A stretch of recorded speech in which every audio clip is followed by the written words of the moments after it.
hapon. Ako po si Boy, and welcome to Fast Talk with Boy. Ngayon tayo po, so please welcome our very, very special guest, the Primetime King, Tito Dante!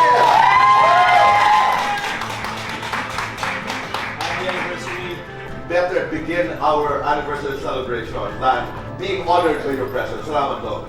Always grateful. Naalala ko, one of your first episodes, si Maria naman ang kasama niyo dito. Una. And imagine, 2 years na. Wow. Congratulations to Boki. Ngayon, Galing ako sa drama, galing ako sa mga seryosong bagay, and then ito yung isang opportunity for me. Pero siyempre, kinailangan ng konting courage at siyempre with the help of so many people. Naging kampante ako, lalo na sa mga malulupit at makukulit ng mga guests ng Family Feud. And kaya dahil doon, nagkaroon ng recognition. Kaya sabi ko, maraming salamat naman at napansin yun. Pero we all honor, and of course, and lahat ng mga recognition na yun ay sinishare ko sa buong team ng Family Feud at pinalikan namin yung simbahan kung saan kami kinasal 10 years ago, December 30. Siyempre, ang highlight doon ay kasama namin yung dalawang teams. Kasi gusto namin parang ipakita sa kanila na dito naganap ang lahat, dito nangyari lahat. So may konting blessing, and it was really a very intimate ceremony. And we also had buckets of celebrations. Pero higit sa lahat, we also wanted to honor the people who helped us along the way. Kasi para sa akin, milestone yun eh. Milestone ba yung journey ng 10 taon? magbigay ng tatlong dahilan kung bakit naglalakad ng kwarto si Dino at saka si Maria. Katuwa. That's talaga.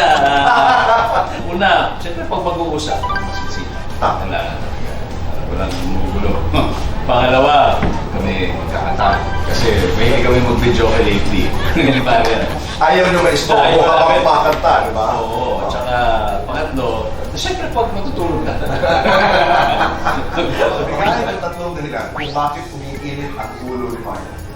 Yung alarm ko, masyado malakas. Ayun So, yan. oo, kasi minsan, may time na nauuna ako magising sa kanya. Tapos kapag, kasi ayaw niya pag umutot ako. So, inaasar ko siya talagang umutot ako on demand. Talagang galit na galit siya. Bakit mo ganun na rin? Best actor, best dad. Best. Under kay Mrs., spoiled kay Mrs. Spoiled kid. Primetime King, Marian's King. Martin. More tawa, more saya. Pareho, Mark Ako or saya. Kung hindi ka artista, ano ka daw? Sundan. That's true. Kung babae ka, sino ka? Nanay ko. Kung pusa ka, paano ka maglandi? Nakakalimot. May daga.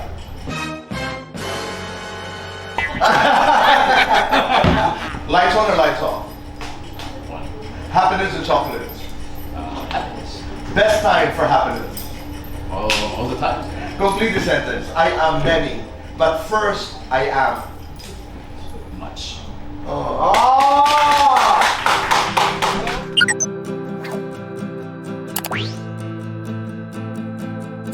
Nothing.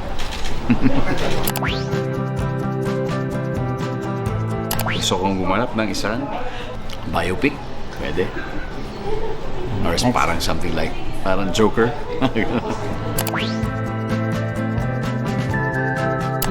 Mario Brothers.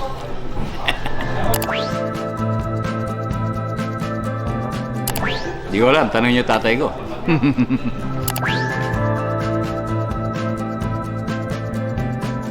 Dami, lahat eh. Ano ba? Walang ano, lahat. Every week meron talaga.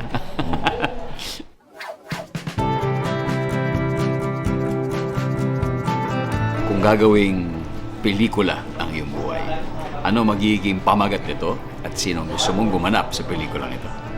Maraming salamat.